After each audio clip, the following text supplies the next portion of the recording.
राम राम मंडळी. युगे युगे कलियुगे या आपल्या मराठी चॅनलमध्ये आपलं स्वागत आहे.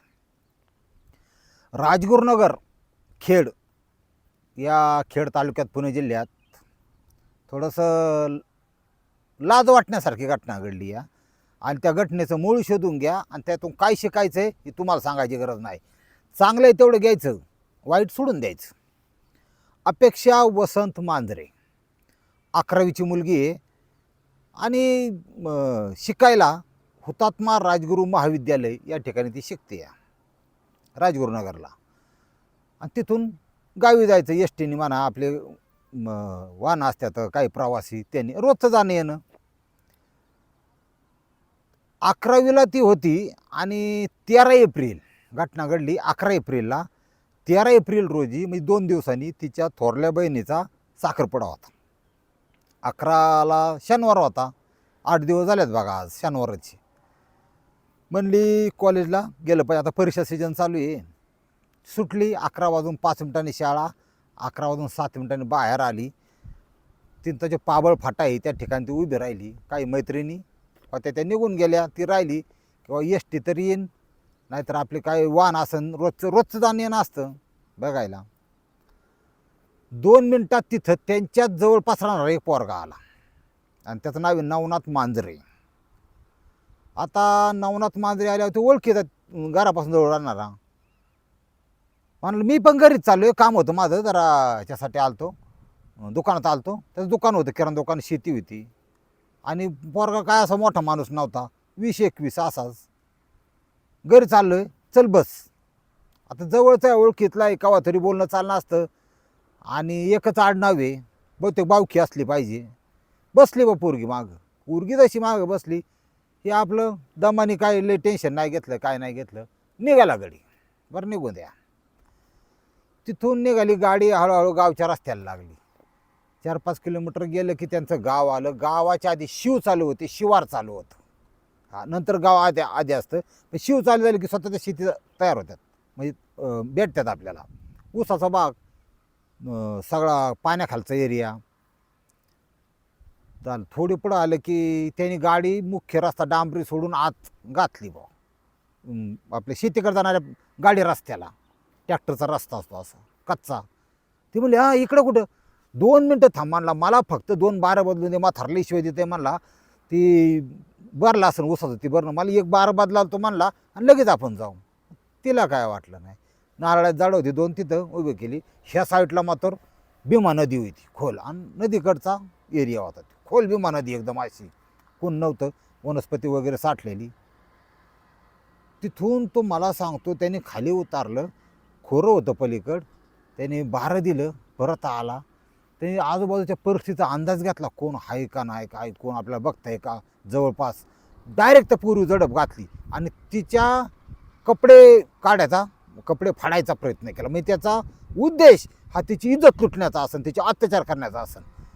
अचानक झालं धक्क्याने पोरगी गरबडली, गाभारली. ती पोरगी चांगली होती, तिने तीव्र अशा प्रकारचा त्याला प्रतिकार करायला सुरुवात केली. हां, की तिला वाटलं ह्याचं जरा नीचपणा ह्याच्या डोक्यात आहे, इथून ह्याला बाजूला ढकलून किंवा काही करून पळ काढला पाहिजे. म्हणून तिने प्रतिकार करायला सुरुवात केली. ही चिडलं गेलं, त्याला अपेक्षित नव्हतं की पोरगी एवढं डिरिंग करीन म्हणून. मग पोरीने याला गोलमाडो घेतला त्याला चांगला पळायला. पण हितीला काय पळता आणि याची ताकद थोडी जास्त होती, ताकदवान होतं जरा ही. याने साईडला पडल्याला दगड घातला ना तिच्या डोक्यात, उठूस तवर. हा, डोक्यात दगड घातला की माणूस मारा काय लागतंय, डोक्याच्या माराने ती बेशुद्धून खाली पडली. त्याने इकडं तिकडं बघितलं, परत त्याच्या टांगड्या धरल्या, वडीत नेली, भीमा नदी पात्रात टाकून दिली. त्या नदीत जसं काय कुठं काय घडलंच नाही. मोटरसायकल चालू केली, आला निघून घरी. आता ऊन मारणाचं आहे, 12-12:30 लोक कमी राहतात. पण ह्याला एवढी अक्कल पाहिजे किंवा कोणतरी तर बघितलं असेल ना गाडी, पण कुणी बघितलं नव्हतं, काय नव्हतं. आला घरी. 2 दिवस हा एकदम जसं काय कुठं काय घडलंच नाही. हा नवनाथ मांजरे असा रिलॅक्समध्ये राहिला. त्याचं दुकान होतं, दुकानात तो नारळ विक्री करायचा आजच्या टायमात. आता यात्रा सीजन चालू आहे, देवळ लोक देवाला नारळ घेतात, नारळ फोडायला असं आहे. इकडून तिकडून झालं की ती संध्याकाळी परवा दिवशी साखरपुड्याचा कार्यक्रम, आणि घरच्यांनी सगळे केली बा सुरुवात. त्यांना काय गावली नाही कुठं. डोकं लय वाईट, कोण वाईट चित्त, कोण का गेले असन पळून, लोकांच्या चर्चा. कोण आता कॉलेजला म्हणलं पळूनच गेले असन, काय असन बा काही म्हणायची. नाही नाही, पोरगी सोन्यासारखी होती, पळून जाणार नाही, काय नाही. काय विषय झाला काय म्हणले, सगळ्यांनी विचार केला, गावातली जी मंडळी 4 चौघ असतात, सरपंच असतात, मुलीच्या वडिलाकडे गेले. म्हणले आपण आहे ना सरळ पोलीस स्टेशनला जाऊ आणि रितसर तक्रार दाखल करू. मिसिंगची तक्रार त्यांनी दाखल केली मुलीची. पोलिसांनी सखोल चौकशी केली, तास 2 तासात जरा विचारपूस केली की बाबा मुलगी पळून वगैरे, ते आता प्रकार वाढले म्हणले पळून जाण्याचं असं तसं. म्हणले मी मुंडकं उतरून ठेवीन माझं तर पोरगी पळून गेल्याचं माहीत. म्हणजे पोरगी लगेच कळती, ज्याच्या घरच्यांना आपले बोली क्रू कसं आहे सगळं माझं. म्हणले पोरगी तशी पळून जाणार आहे नाही, काय नाही काय नाही. ह्या म्हणले काय झालं असं. मग आता पोलीस अधिकारी म्हणजे तुम्ही काळजी करू नका, आम्ही आमच्या पद्धतीने शोध लावतो. फोटो घेतला त्यांनी, पोलिसांनी अशी सिस्टीम राबवली. आणि विशेष म्हणजे कौतुकास पात्र आहे ते पोलीस, तुम्हाला सांगतो 1 नंबर काम केलं. शाळेत मुलगी कितीला निघते तिथं CCTV दिसली, 11:15 निघालेली. गावातूनच गावाकडे जायचं म्हणलं, इथून कोणतरी गेली असेल ना.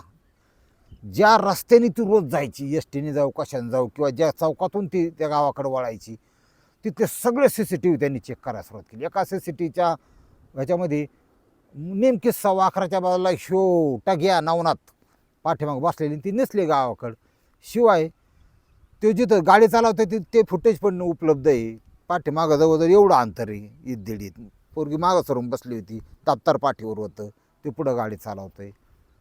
पोलिसांनी म्हणले हा माणूस कोणी, 4 लोक आणले. अरे म्हणले आमच्या गावात नवनाथ आहे, हा नवनाथ मांजरे. बरं, मांजरे असू नाही तर बोके असू, नवनाथ मांजरे उचलला पोलिसांनी. उचलला त्यांच्या पद्धतीने दुमसून काढला. दुमसून एक नंबर शब्द आहे, महाराष्ट्राचा जुना शब्द आहे. दुमसून काढला ना, लागला पोपट बोलायला. पहिला पोलिसांचा प्रश्न, बॉडी कुठे आहे. लगेच निघाली वरात नदीकाठी, लगेच बॉडी ताब्यात घेतली. मग आता मला सांगा, काय ते आईबापाला काय त्यांचं जीवाने आत्म्याने सांगितलं असं नव्हतं की सकाळी पोरगी जीवन जाती, घरातली व्यवस्थित जाती. आणि म्हणजे काळ कसा आहे बघा, सकाळी गेलेले लेकरू माघारी त्यांना नाही याची गॅरंटी, असा काळ निघाला आहे आता. नालायक दुनिया निघाली. चुलत भावाच्या सुद्धा गाडीवर पोरगी पाठवू नका बा, माझं म्हणणं असं आहे. बायकोच्या तर अजिबातच नको. हां, पारख्यांचा तर संबंधच येत नाही, अजिबात नको. ती पालकाची, त्या मुलीचा सक्का भाऊ किंवा त्या मुलीची बहीण किंवा त्या मुलीची आई वडील यांची जबाबदारी आहे भाऊ. असा काळ निघाला आहे भाऊ. हां, शिवाय ते बस नेणारा आणणारा म्हणजे ड्रायव्हर क्लिनर कोण, हे सुद्धा कोणी UP-बिहारचे नाहीत, ह्याची काळजी दक्षता घ्या, असं माझं स्पष्ट मत आहे भाऊ.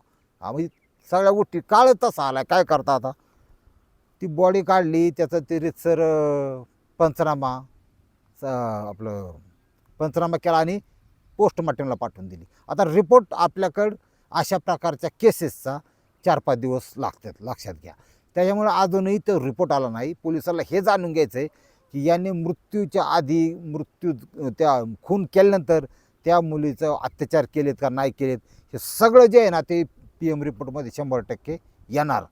त्याच्यामुळं तो एकदा PM रिपोर्टचा, पोस्टमार्टमचा व्हिसेरा आणि त्या गोष्टी आल्या की पुढची केस योग्य प्रकारे पुरावे सादर करून या आरोपीला जास्तीत जास्त कडक शिक्षा होईल याची दक्षता कायदा घेईल. आणि पोलिसांचा अजून एक आभार मानलं पाहिजे की त्यांनी इतकं पोलीस दल वाढवलं त्या दिवशी गावात. कारण अशा वेळा बऱ्याच वेळा जे कुटुंब आहे आरोपीचं, त्याच्या कुटुंबावर हल्ला होतो, जाळफळ होती, मारहाण होती, लाखलपडी असतात, लोकांच्या भावना अनावर असतात, असा विषय असतो. त्याच्यामुळं पोलिसांनी कुठलाही अनुचित प्रकार न होऊ देता कायदा आणि सुव्यवस्था अबाधित राखली आहे, ध्यानात ठेवा. त्याच्यामुळं काय होईन कसं होईन उद्याचा काळ ठरवेन, तुम्हाला मी कल्पना देणंच. पण झालं ती लय वाईट झालं. एक अतिशय हुशार अभ्यासात आणि त्या आईबापाचा तुकडा, त्यांचं काळीज, ती लेकरू ह्या नराधमाकडून मारलं गेलं. ही अत्यंत दुःखाची, खेदाची गोष्ट आहे. आपापल्या लेकरांची, मुलींची काळजी घ्या, ही तुम्हाला माझी हात जोडून विनंती आहे. कोणावर विश्वास टाकू नका. रामकृष्ण हरी माऊली.